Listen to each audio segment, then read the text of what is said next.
Welcome to the slop farm. Enjoy the video. You start by cutting power and confirming 0 volts with a meter. Safety first. Once done, remove the existing switch cover and identify the line versus load conductors. Marking them prevents mistakes. Strip about 1/2 inch of insulation from each conductor and attach short pigtails to the incoming hot if needed.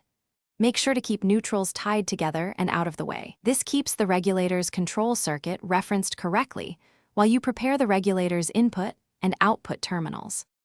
Next, mount the regulator near the switch box if space allows and route the pigtails to the regulator input and output. Connect the regulator input to the hot line and the regulator output to the fan load using firm screw terminals or properly crimped connectors. Loose connections cause heat. If the regulator has a separate control lead for the switch, tie the switch output to that lead.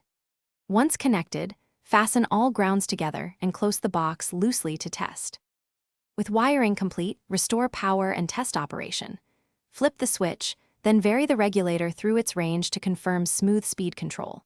If everything responds correctly, turn power off again, torque all terminal screws to spec, secure the units in the box, and replace the cover. If you encounter hum, reduced torque, or no operation, make sure the regulator is rated for motor loads, verify neutrals and grounds are continuous, and recheck for swapped lines.